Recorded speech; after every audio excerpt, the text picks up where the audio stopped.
సభ అధ్యక్షులు శ్రీనివాస్ గారు, అలాగే ముఖ్య అతిథి గారు బిఎల్ఎఫ్ చైర్మన్ సూర్యప్రకాష్ గారు, అలాగే ఈ కార్యక్రమంకి పిచ్చేసినటువంటి మిత్రులందరికీ కూడా జై భీమ్ లాల్ సలాం. ఒక మంచి సబ్జెక్టును తీసుకొని ఈరోజు రౌండ్ టేబుల్ సమావేశాన్ని ఏర్పాటు చేసినటువంటి వీసీకే తెలంగాణ రాష్ట్ర కమిటీకి, ఎంసీపీయు తెలంగాణ రాష్ట్ర కమిటీ వైపు నుండి ధన్యవాదాలు తెలియజేస్తున్నాను. ముఖ్యంగా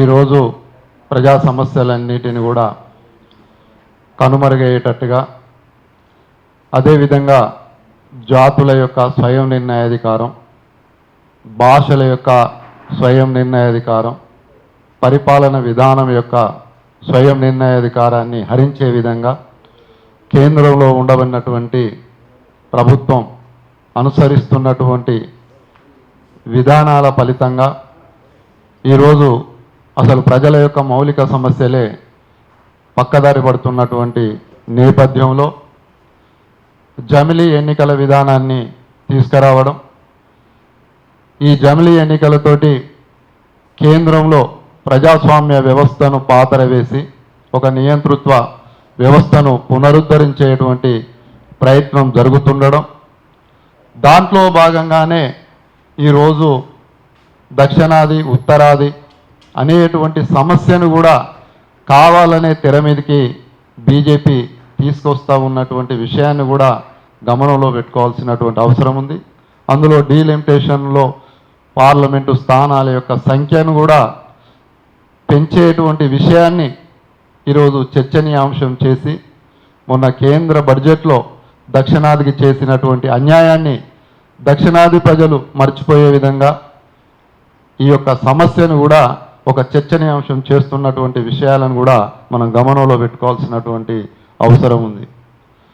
వాస్తవంగా కేంద్ర ప్రభుత్వం గతంలో ఉండబడినటువంటి ప్రభుత్వాల నుంచి మొదలు పెడితే నేటి ప్రభుత్వం వరకు కూడా రాష్ట్రాల యొక్క హక్కులను హరించి వేయడం అనేది జరుగుతూ ఉంది.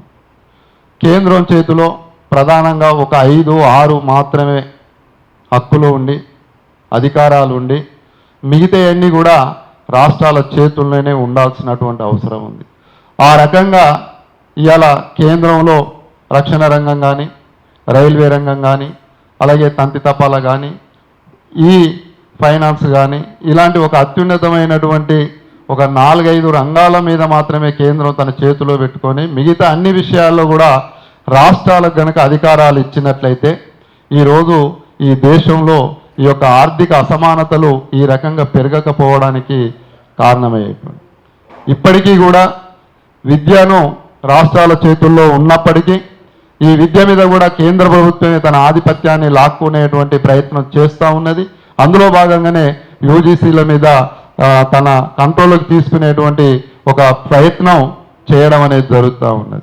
ఇదంతా మనం గమనంలో పెట్టుకున్నప్పుడు బీజేపీ దేశంలో తాను అనుకున్నటువంటి ఏదైతే ఫ్యాసిస్ట్ ఏజెండా, మనవాద ఏజెండా, అఖండ భారత్ అనేటువంటి పేరుతో తీసుకొచ్చినా అది ఈ యొక్క దేశ ప్రజల మీద ప్రేమతోటి కాదు, మొత్తం దేశ వనరులన్నిటిని కూడా కార్పొరేట్ శక్తులకు దారాదత్తం చేసేటువంటి ఒక ప్రధాన లక్ష్యంతో ఇక్కడ పనిచేయడం అనేది జరుగుతూ ఉంది. అది గమనంలో పెట్టుకున్నప్పుడు ఈరోజు దక్షిణాది రాష్ట్రాల్లో ఉండబడినటువంటి సంస్కర్తలు కానీ, సామాజికవేత్తలు కానీ ఇక్కడ జరుగుతున్నటువంటి ఈ యొక్క ఉద్యమాలకు ఒక ఆదర్శ పురుషులుగా మిగిలినటువంటి కానీ, ఆదర్శ కర్తలుగా ఉండబడినటువంటి పేరియార్ గారు కానీ, లేకపోతే నారాయణ గురువు కానీ, ఇటు అంబేద్కర్ గారు కానీ, ఈ ప్రాంతంలో ఉండబడినటువంటి అనేక మంది సామాజిక సంస్కర్తలు అందించినటువంటి స్ఫూర్తిని మనం కనుక పునికి పుచ్చుకొని ఈ యొక్క ఉద్యమాలను ఉధృత చేసుకోవాల్సినటువంటి అవసరం ఉంది. ఆ క్రమంలో చూసినప్పుడు ప్రొఫెసర్ గారు చెప్పారు, ఉమ్మడి ఆంధ్రగా ఉన్నప్పుడు ఆ ఉమ్మడి ఆంధ్రప్రదేశ్లో ఉండబడినటువంటి బార్గెన్ శక్తి 2 రాష్ట్రాలుగా విడిపోయిన తర్వాత కేంద్రంలో అడగలేనటువంటి పరిస్థితి ఏర్పడింది. అదేవిధంగా రేపు దక్షిణాది ఉత్తరాది అనేటువంటి పరిస్థితి వచ్చినప్పుడు ఉత్తర కొరియా దక్షిణ కొరియా అనేటువంటి భావాన్ని చూసినప్పుడు ఇప్పుడు ఉత్తర కొరియా ప్రజల యొక్క ఆర్థిక వ్యవస్థ, వాళ్ళ యొక్క పరిపాలన, వాళ్ళ యొక్క విధానం ఒక రకంగా ఉంది. దక్షిణ కొరియా యొక్క ఆర్థిక వ్యవస్థ, వారి యొక్క పరిపాలన తీరు లేదు. ఇక్కడ పెట్టుబడిదారు విధానం, సామ్రాజ్యవాదులు వాళ్ళు అనుసరించేటువంటి పద్ధతులు ఇవన్నీ కూడా ఉంటుంది. రేపు దక్షిణ భారతం ఉత్తర భారతం అనేది వచ్చినప్పుడు మొత్తం సామ్రాజ్యవాద పెట్టుబడిదారుల యొక్క ప్రయోజనాలు ఇందులో దాగి ఉండేటువంటి ప్రమాదాన్ని కూడా మనం అధ్యయనం చేసి ఇలాంటి అంశాలని చర్చ మీదకి తీసుకురావాలి తప్ప, లేకపోతే ఈ యొక్క ఒక విభజన అనేటువంటిది కాకుండా జాతులకు స్వయం నిర్ణయాధికారం, జాతుల యొక్క భాషను పరిరక్షించేటువంటి విధానం, ఇలా తెలుగు భాష యొక్క ఔన్నత్యాన్ని కాపాడేటువంటి పరిస్థితి, ఇలా తెలుగు భాష యొక్క ఔన్నత్యాన్ని కానీ తెలుగు భాష సంస్కృతి సాంప్రదాయాలను కానీ బలవంతంగా ఈ యొక్క ప్రభుత్వాలు అణిచివేస్తున్నటువంటి తీరును మనం చూస్తా ఉన్నాం. పరిపాలనలో కానీ తీసుకొచ్చేటువంటి జీవోలో కానీ అసెంబ్లీలో వచ్చేటువంటి తీర్మానాలు కానీ అవన్నీ కూడా తెలుగులో రావాలి. దానికోసం మనం పోరాటం చేసుకోవాల్సినటువంటి అవసరం ఉంది. ఒక కలెక్టరేట్ నుండి ఒక నోటీస్ వస్తూ ఉన్నది అంటే అది ఇంగ్లీష్లోనే వస్తూ ఉంది. కానీ ఇక్కడ ఉండవనేటువంటి పరిపాలన మొత్తం తెలుగులోనే కొనసాగాలి. తెలుగు యొక్క భాష ఔన్నత్యాన్ని, సంస్కృతి సాంప్రదాయాలను పరిరక్షించాలని చెప్పి మన యొక్క పోరాటాలను మనం ఎక్కువ పెట్టుకోవాల్సినటువంటి అవసరం ఈ యొక్క దక్షిణాదిలో ఉంది.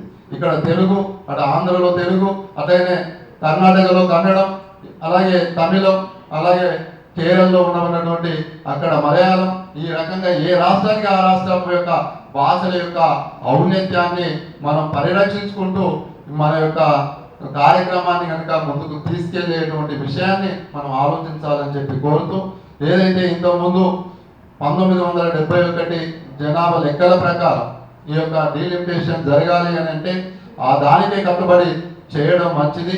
మరొక ఆలోచన చేయకుండా మనం దాన్ని ముందు తీసుకొని జనంలోకి కూడా ఆ 71 ఎట్లా శాస్త్రీయమైనది, మన దక్షిణాదికి ఎట్లా న్యాయం జరుగుతుంది అనేటువంటి దాన్ని కూడా మనం ఒక డాక్యుమెంటేషన్ రూపంలో, ఒక కరపత్రం రూపంలో, ప్రచార సామాగ్రి రూపంలో మన ప్రజల్ని ఎడ్యుకేట్ చేసుకోవడానికి ఉపయోగించుకునేటువంటి పద్ధతుల్లో మనం చేసుకోవాల్సినటువంటి అవసరం ఉంది.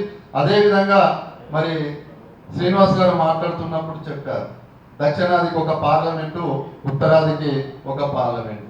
మరి ఆ పార్లమెంటు అనేటువంటిది నాయకుడు ఎవరు? పార్లమెంట్ ఏర్పడినప్పుడు పార్లమెంటుకు నాయకుడు ఎవరు? అది క్లారిటీ రావాల్సినటువంటి అవసరం ఉంది. కాకపోతే ఏంటంటే దక్షిణాదిని రెండవ రాజధానిగా గుర్తించి ఏదైతే ఢిల్లీని కేంద్రంగా పార్లమెంటు సమావేశాలు జరుగుతున్నాయో ఆ 6 నెలలకు ఒక పార్లమెంటు ఇక్కడ జరగాలి, అక్కడ జరగాలి. అదేవిధంగా దక్షిణాదికి కావాల్సినటువంటి ఆత్మగౌరవమైనటువంటి నినాదం ఏదైతే భారత రాజ్యాంగంలో మనకు ఇచ్చబడినటువంటి రాయబడినటువంటి హక్కులు ఉన్నాయో వాటన్నింటినీ రక్షించమని, వాటిని అమలు చేయమని చెప్పి చేసేటువంటి పోరాటంలో ఇక్కడ కూడా మనం ఈ యొక్క భారత పార్లమెంటు లోబడి ఇప్పుడు ఉండమన్నటువంటి పరిపాలన వ్యవస్థను పరిరక్షించుకునేటట్టుగా చేసుకోవాల్సినటువంటి అవసరం ఉంది. లేకపోతే దీన్ని కూడా ఆసరాగా తీసుకొని ఈ మనవాదులు మరి దేశ ప్రజల మధ్యలో కూడా ఒక చీలిక తీసుకొచ్చేటువంటి ప్రమాదం ఉంటుంది. రాజకీయంగా వాళ్ళను పునరేకీకరణ చేసేటువంటి ఒక కుట్ర కూడా చేసిన ప్రమాదం కూడా ఉంటుంది. కాబట్టి ఒక విషయాన్ని మనం ప్రజల్లోకి తీసుకెళ్లే ముందు చాలా కోణాల్లో అధ్యయనం చేసి అది ఒక విధానపరమైనటువంటి అంశంగా చర్చించుకున్న తర్వాత అన్ని వర్గాలు, అన్ని పార్టీలలో ఒక ఆమోదమైన తర్వాత ఒక విధానం ప్రజల్లోకి వెళ్ళాలి తప్ప ఎవరికి వాళ్ళమే ఒక విధానం అని తీసుకొని వెళ్తే ఇప్పుడు ఆంధ్ర తెలంగాణ కాడికి వచ్చేటప్పటికి చాలా మందికి చాలా రకాల భిన్నాభిప్రాయాలు ఉన్నాయి. కానీ జాతీయ దృక్పథంతో చూసుకున్నప్పుడు మన భాగ్యం శక్తి అనేది పడిపోయింది. ఇవాళ పాలకులు విడదీసి దెబ్బ కొడుతూ ఉన్నటువంటి స్థితిని మనం చూస్తూ ఉన్నాం. ఇవాళే నిన్న జరిగినటువంటి ఎమ్మెల్సీ ఎన్నికల్లో కూటమి అక్కడ విజయం సాధించింది. ఆ కూటమిని తెలంగాణలో కూడా ప్రవేశపెట్టాలనేటువంటి ఒక వ్యాసాలు, ఒక పత్రిక పనిగట్టుకొని చేస్తున్నటువంటి కథనాలు మనం పత్రికల్లో చూస్తా ఉన్నాం. కాబట్టి వీటన్నిటిని కూడా జరిగినటువంటి లాభ నష్టాలు అన్నింటిని కూడా మనం గుణపాఠాలుగా తీసుకొని భవిష్యత్తులో చాలా జాగ్రత్తగా ముందుకు వెళ్ళాలని, ఆ రకమైనటువంటి విధానపరమైనటువంటి పద్ధతుల్లో మీరు తీసుకునే ప్రతి నిర్ణయం వెనకాల ఎంసీపీగా, బిఎల్ఎఫ్గా మేము మీతోటి ఉంటామని, నడుస్తామని చెప్పి సెలవు.